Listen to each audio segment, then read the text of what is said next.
Hello दोस्तों, आप सभी के अपने YouTube चैनल VS क्लासेस में आप सभी का स्वागत है।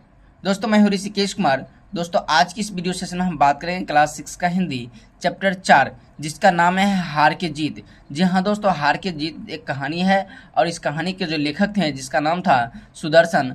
दोस्तों, इस कहानी का जितने भी क्वेश्चन आंसर है वो हम करने वाले हैं। दोस्तों, पिछले वीडियो में हमने कुछ क्वेश्चन आंसर कर लिए थे और कुछ क्वेश्चन आंसर रह गया था। आइए आज हम पूरा कंप्लीट क्वेश्चन का आंसर जानने वाले हैं। तो आइए इस वीडियो में देखते हैं। तो दोस्तों, आइए क्वेश्चन की ओर।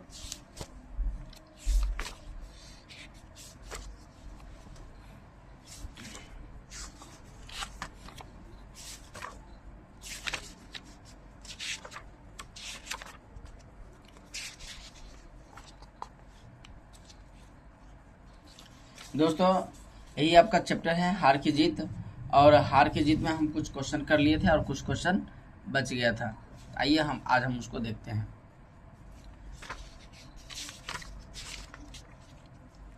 दोस्तों, हम पार्ट से जितने भी क्वेश्चन था वो हम कर लिए थे। उसके अलावे शीर्षक हो गया था, पंक्तियों पर चर्चा हो गया था। अब यहाँ से मेरा क्वेश्चन जो होगा और यहाँ से हम उत्तर जानने का प्रयास करेंगे। दोस्तों, यहाँ से सोच विचार के लिए, ठीक है।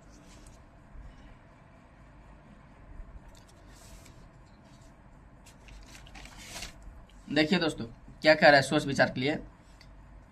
कहता है कि कहानी को एक बार फिर से पढ़िए और निम्नलिखित पंक्ति के विषय में पता लगाकर अपनी लेखन पुस्तिका में लिखिए। उसके बाद क्या है, दोनों के आंसुओं को उस भूमि की मिट्टी पर परस्पर मेल हो गया। ठीक है।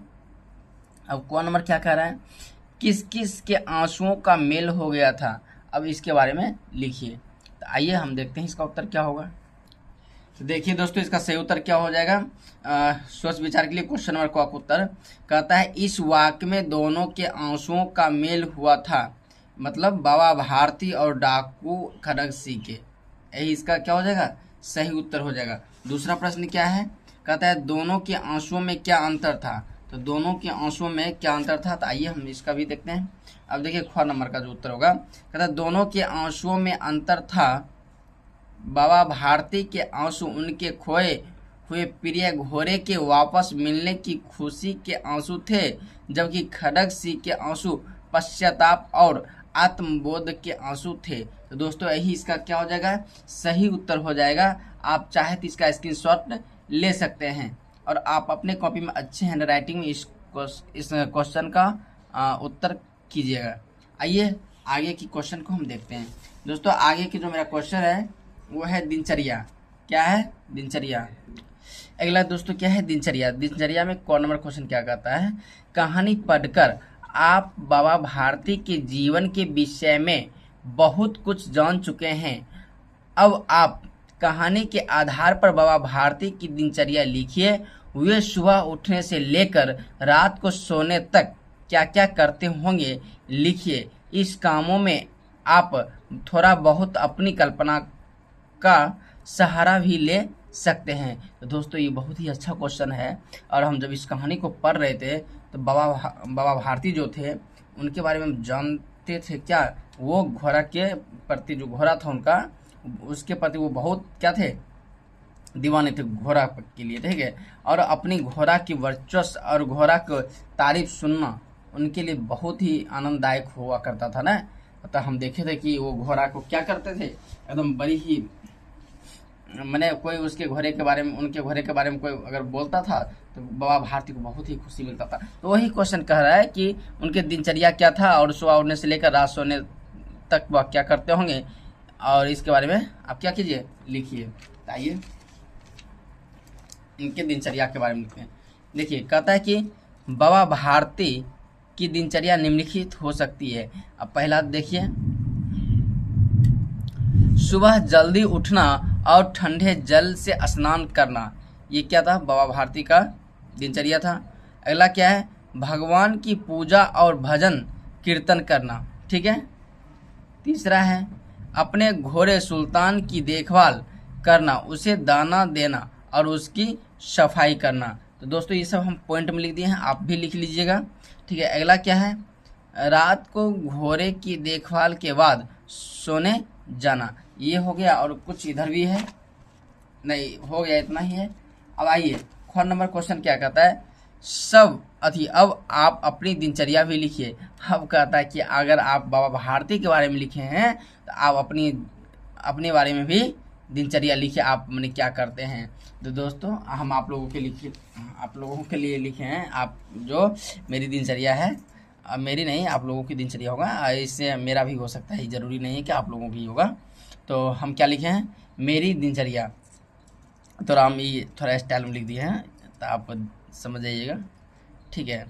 तो देखिए पहला पॉइंट लिखे हैं, सुबह जल्दी उठना, दांत साफ करना और नाश्ता करना, ये हमारा क्या है, दिनचर्या है, माने सुबह सवेरे का, ठीक है। अब विशेष बात आप समझ ही रहे हैं, ठीक है। दूसरा पॉइंट, स्कूल जाना और पढ़ाई करना, तो बिल्कुल हम क्या कहते हैं, सुबह जल्दी उठना, दांत सफाई करना और नाश्ता करना, मतलब नाश्ता करना, उसके बाद क्या होता है, हम स्कूल जाने के लिए तैयार होते हैं, पढ़ाई करते हैं ना। तो इसके अंदर और कुछ भी हो सकता है, जैसे स्नान करना, ये सब भी हो सकता है। तो देखिए हम यही लिखे हैं, सुबह जल्दी उठना, दांत साफ करना और नाश्ता करना, उसके बाद स्कूल जाना और पढ़ाई करना, ठीक है। अगला हो जाएगा, अगला पॉइंट, दोपहर में स्कूल से वापस आकर खाना खाना और थोड़ी देर आराम करना, ये हमारा दिनचर्या है, ठीक है। उसके बाद शाम को खेलने जाना, तो थोड़ा हम लोग क्या करते हैं, खेलने के लिए भी जाते हैं। और फिर क्या होता है, रात में होमवर्क करना और खाना खाना और सोने जाना, ये मेरा क्या है, भर दिन का दिनचर्या होता है, यही होता है। और आपके कुछ और हो सकता है तो आप उसमें क्या कर सकते हैं, पॉइंट वाइज लिख सकते हैं, ठीक है। ये था ख नंबर का उत्तर। आप चाहे तो यहाँ से स्क्रीनशॉट ले सकते हैं और आप स्क्रीनशॉट लेकर अच्छे तरीके से लिख सकते हैं, या वीडियो को रोक कर उसके बाद लिख लीजिए, ठीक है। आइए अगला क्वेश्चन देखते हैं, कहानी की रचना, क्या है, कहानी की रचना। कहता है इस कहानी की कौन सी बातें आपको पसंद आई, आपस में चर्चा कीजिए। तो ये कहानी जो था, इसमें कौन सी बात आपको पसंद आई, उस कहानी को क्या कीजिए, आपस में चर्चा कीजिए। तो आइए ना हम इसका उत्तर जानते हैं। तो इसका उत्तर क्या हो जाएगा, इस कहानी की कई बातें मुझे पसंद आई, जैसे बाबा भारती का उदार हृदय और उनका विश्वास। कहानी में जिस तरह से नैतिकता और आदर्शों का चित्रण किया गया है वह बहुत प्रभावशाली है। यही इसका उत्तर हो जाएगा दोस्तों। आप चाहे तो इसका स्क्रीनशॉट ले सकते हैं। स्क्रीनशॉट इसलिए कहते हैं कि ताकि आप वीडियो को कंटिन्यू रखिएगा। स्क्रीनशॉट लेने के बाद आप क्या कीजिएगा, उसको थोड़ा फोटो गैलरी में जाकर उसको निकाल कर अच्छी तरह से लिख लीजिएगा, ठीक है। तो आगे देखिए क्वेश्चन नंबर ख को। क्वेश्चन नंबर ख क्या कर रहा है, कोई भी कहानी पाठक को तभी पसंद आती है जब उसे अच्छी तरह लिखा गया हो। बिल्कुल सही बात है, कोई भी कहानी तभी हमें मजा आता है जब वो अच्छे तरीके से लिखा जाता है। और लेखक कहानी को अच्छी तरह लिखने के लिए अनेक बातों का ध्यान रखते हैं, जैसे शब्द, वाक्य, संवाद आदि। इस कहानी में आए संवादों के विषय में अपने विचार लिखिए। बहुत ही अच्छा क्वेश्चन है, ये कहाँ से चलाता है। तो आइए ख नंबर ख को उत्तर जानते हैं। कहता है कहानी में संवाद बहुत प्रभावी और सार्थक थे। संवादों के माध्यम से पात्रों के मनोभाव और विचारों को प्रभावी ढंग से प्रस्तुत किया गया है। संवाद सरल और स्पष्ट थे, जिससे कहानी का प्रवाह स्वाभाविक बना रहा। यही इसका क्या हो जाएगा, सही उत्तर हो जाएगा ख नंबर का, ठीक है। अब आइए आगे देखते हैं। अगला क्या है, मुहावरे कहानी से। तो क्वेश्चन नंबर क क्या कर रहा है, कहानी से चुनकर कुछ मुहावरे नीचे दिए गए हैं, जैसे लट्टू होना, हृदय पर सांप लौटना, फूले न समाना, मुंह मोड़ लेना, मुख खिल जाना, निछावर कर देना। कहानी में इन्हें खोजकर इनका प्रयोग समझिए, ठीक है। तो ये सब क्या है, कहानी का ही मुहावरा है। तो आइए इसका हम एक एक कर उत्तर जानते हैं। जैसे पहला है लट्टू होना, तो इसका क्या हो जाएगा, किसी चीज पर पूरी तरह मोहित हो जाना, यही इसका उत्तर हो जाएगा। दूसरा है हृदय पर सांप लौटना, तो मतलब क्या होता है, बहुत अधिक जलन या दुख का अनुभव होना, यही इसका उत्तर हो जाएगा। तीसरा क्या था, फूले न समाना, तो क्या होगा, अत्यधिक खुशी का अनुभव करना, यही इसका उत्तर हो जाएगा। अगला है मुंह मोड़ लेना, मतलब संबंध तोड़ लेना या ध्यान ना देना, यही इसका क्या हो जाएगा, सही उत्तर हो जाएगा। अगला प्रश्न क्या था, मुख खिल जाना, मतलब अत्यधिक प्रसन्नता का अनुभव होना, यही इसका उत्तर हो जाएगा। ठीक है, अगला है निछावर कर देना, मतलब देश की सेवा के लिए सैनिक अपना सब कुछ क्या कर देते हैं, निछावर कर देते हैं, यही इसका क्या हो जाएगा, सही उत्तर हो जाएगा। ठीक है, तो आइए आगे के क्वेश्चन को देखते हैं। अब देखिए, कहता है कि कैसे कैसे पात्र, कहता है इस कहानी में तीन मुख्य पात्र हैं, बाबा भारती, डाकू खड़गसी और सुल्तान घोड़ा। उनके गुणों को बताने वाले शब्दों से दिए गए शब्द चित्रों को पूरा कीजिए। आइए देखिए, इधर कुछ दिया गया होगा। तो दोस्तों वीडियो लंबा ना हो इसलिए हम पहले इसमें क्या कर दिए, आप ही देख रहे हैं हम क्या कर रखे हैं, इसको पहले भर दिए। देखिए यहाँ पर क्या कह रहा था, तो तीन पाक दिए गए हैं, इसमें खड़गसी और सुल्तान उनके गुणों वाले उनके गुण बताने वाले शब्दों के लिए दिए गए शब्दों को चित्रण को पूरा कीजिए। तो दोस्तों यहाँ क्या हो जाएगा, हम पहला चित्र क्या बोले, यहाँ सहनशीलता दे दिए, यहाँ उदार दे दिए। बाबा भारती क्या थी, सहनशीलता थी, उदार थे, धार्मिक थी, प्रेमी थे और ईमानदार भी थे। ठीक है, अब डाकू कैसा था, तो डाकू कपटी था, पश्चातापी था, निर्दयी था, बाहुबली था, ईर्ष्यालु था, क्रूर भी था ना। उसके बाद देखिए दोस्तों, ये पहला हो गया। ठीक है, ये पहला हो गया जिसका आपको ये सब कॉलम को भरना है। ठीक है, बॉक्स को। ठीक है, उसके बाद ये दूसरा हो गया, वहाँ पे बाबा भारती के बारे में था और यहाँ पर डाकू खड़गसी के बारे में। अगला है सुल्तान के बारे में, सुल्तान घोड़ा के बारे में। तो सुल्तान कैसा था, तो तेज था, सुंदर था और अद्भुत था, चमकदार था, मनमोहक था और बलवान था। ठीक है, अब देखिए यहाँ पे क्या कर रहा है, कहता है आपने जो शब्द लिखे हैं वे किसी की विशेषता, गुण और प्रकृति के बारे में बताने के लिए उपयोग में लाए जाते हैं, ऐसे शब्द को हम क्या कहते हैं, विशेषण। ठीक है, तो अब आइए हम आगे देखते हैं, पार्ट से आगे की क्वेश्चन को भी देख लेते हैं। सुल्तान की कहानी क्या है, सुल्तान की कहानी कहता है कि मान लीजिए यह कहानी सुल्तान सुना रहा है, तब कहानी कैसे आगे बढ़ती है, स्वयं को सुल्तान के स्थान पर रखकर कहानी बताइए। तो बहुत अच्छा बात है कि खुद को क्या करना है, सुल्तान के स्थान पर रखकर कहानी बनाइए। तो ठीक है, जैसे संकेत दे रखे, आप कहानी को इस प्रकार बढ़ा सकते हैं, मेरा नाम सुल्तान है, मैं एक घोड़ा हूँ। ठीक है, इसके अनुसार आपको क्या करना है, कहानी बनाना। आइए इसका उत्तर हम जानते हैं। देखिए दोस्तों क्या हो जाएगा, मेरा नाम सुल्तान है, मैं एक घोड़ा हूँ और मेरे जीवन में एक बहुत बड़ी घटना घटी थी। मेरे मालिक बाबा भारती मुझे बहुत प्यार करते थे, वे मेरे बिना एक दिन भी नहीं रह सकते थे। एक दिन जब हम घूमने निकले तो एक डाकू खड़गसी ने छल से मुझे उनसे छीन लिया। मैं उस समय बहुत डर गया था, मुझे नहीं पता था कि क्या होगा, लेकिन अंत में खड़गसी ने मुझे वापस लौटा दिया। शायद उसे एहसास हो गया कि मैं केवल एक घोड़ा नहीं बल्कि बाबा भारती के लिए उनका सब कुछ हूँ। तो यही इसका उत्तर हो जाएगा। तो आप चाहे तो इसका स्क्रीनशॉट ले सकते हैं यहाँ से, उसके बाद यहाँ से। ठीक है, अब अगला क्वेश्चन आइए। अगला क्वेश्चन क्या कहता है, मन के भाव क्या है, मन के भाव। तो क्वेश्चन नंबर क्या कहता है, कहानी में से चुनकर कुछ शब्द नीचे दिए गए, बताइए कहानी में कौन कब ऐसा अनुभव कर रहा था, जैसे चकित, अधीर, डर, प्रसन्नता, करुणा, निराशा। ठीक है, आइए हम इसका एक एक करके उत्तर जानते हैं। देखिए पहला क्या है, चकित। तो क्या लिखिएगा, खड़गसी जब पहली बार सुल्तान को देखता है तो वह आश्चर्य से चकित हो जाता है।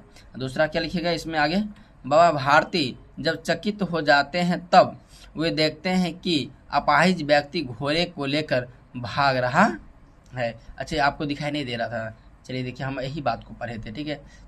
हम पहले आपको ये पढ़ के सुनाए और ये दोनों क्या हो जाएगा, चकित के बारे में उत्तर हो जाएगा। अब आइए अगला देखते हैं। अगला क्या है, अधीर के बारे में। कहता है खड्ग सी अधीर हो जाता है जब वह सुल्तान की चाल देखने की इच्छा प्रकट करता है, ठीक है। अगला इसी में आगे लिखिएगा क्या, बाबा भारती सुल्तान को खड्ग सी को दिखाने के लिए अधीर हो जाते हैं, इसका उत्तर हो जाएगा। अगला क्या था, डर। लिखिएगा बाबा भारती तब डरते हैं जब खड्ग सी उन्हें बताता है कि वह घोड़ा छीन लेगा, तो तब क्या होता है, वह डर जाते, कौन, बाबा भारती। अगला क्या है, प्रसन्नता। देखिए इसमें लिखिएगा बाबा भारती प्रसन्न होते हैं जब वह सुल्तान की पीठ पर सवार होकर घूमने जा रहे होते हैं, ठीक है। अगला क्या हो जाएगा, जब बाबा भारती को अपना घोड़ा वापस मिलता है तब वे प्रसन्न होते हैं, ठीक है, यही इसका उत्तर हो जाएगा। अब अगला है करुणा, तो इसमें क्या लिखिएगा, बाबा भारती के मन में करुणा आती है जब वह अपाहिज व्यक्ति को देखता है और उसकी मदद करने के लिए तैयार हो जाते हैं, ठीक है, इसका उत्तर हो जाएगा। अब अगला क्या था, निराशा। लिखिएगा बाबा भारती निराश हो जाते हैं जब घोड़ा उनके हाथ से छीन जाता है और वे उसे रोक नहीं पाते हैं, ठीक है। आगे लिखिएगा इसी में, घोड़े की चोरी के बाद बाबा भारती निराश हो जाते हैं जब वे घोड़ा वापस नहीं मिलने की संभावना पर सोचते हैं, यही इसका क्या हो जाएगा, सही उत्तर हो जाएगा। अब आइए हम क्वेश्चन नंबर ख को देखते हैं। क्वेश्चन नंबर ख क्या है, कहता है कि आप उपर्युक्त भावों को कब कब अनुभव करते हैं, लिखिए। जैसे संकेत दे रखा है, जैसे गली में किसी कुत्ते को देखकर डर या प्रसन्नता या करुणा आदि का अनुभव करना, ठीक है। अब आइए हम इसका उत्तर जानते हैं। देखिए इसका क्या उत्तर हो जाएगा, पहला था क्या, चकित। तो लिखिएगा जब कोई अप्रत्याशित घटना होती है, जैसे कि कोई अचानक से बहुत अच्छी खबर देता है, पहला का उत्तर यही हो जाएगा। दूसरा क्या था, अधीर था, क्या था, अधीर। इसमें क्या लिखिएगा, जब मैं किसी महत्वपूर्ण परिणाम का इंतजार कर रहा होता हूँ, जैसे परीक्षा के नतीजे, यही इसका क्या हो जाएगा, उत्तर हो जाएगा। अब तीसरा क्या था, डर, क्या था, डर। लिखिएगा जब गली में अचानक कोई कुत्ता सामने आ जाता है, वह भौंकने लगता है, तब क्या होते हैं, आप डर जाते हैं। अगला क्या है, प्रसन्नता। तो लिखिएगा जब मैं अपने दोस्तों के साथ समय बिताता हूँ या जब कोई मेरी सराहना करता है, तब क्या होते हैं, हम बहुत प्रसन्न हो जाते हैं। उसका है करुणा, कहता है जब मैं किसी घायल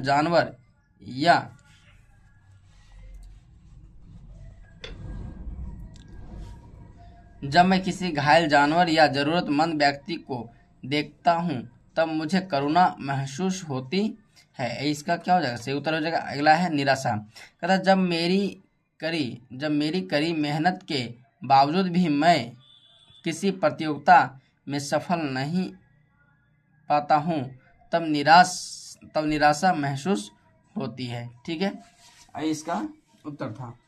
तो आइए आगे क्या है देखते हैं। देखिए दोस्तों आगे है झरोखे से, तो आप इसको खुद ही कर लीजिएगा तो वैसे बेहतर रहेगा। तो दोस्तों आज की वीडियो यहीं तक रखते हैं, मिलते हैं फिर नेक्स्ट वीडियो में अगले चैप्टर के साथ। तो दोस्तों उम्मीद करता हूँ कि वीडियो आपको अच्छा लगा होगा। दोस्तों एक बार हम आप लोगों को कहना चाहता हूँ कि जल्दी से जल्दी इस चैनल को 1000 सब्सक्राइबर पूरा दीजिए, ताकि हम बहुत जल्दी आप लोगों से लाइव जुड़ पाएँ, ठीक है दोस्तों, आज के लिए इतना ही, मिलते हैं नेक्स्ट वीडियो में। Thank you so much.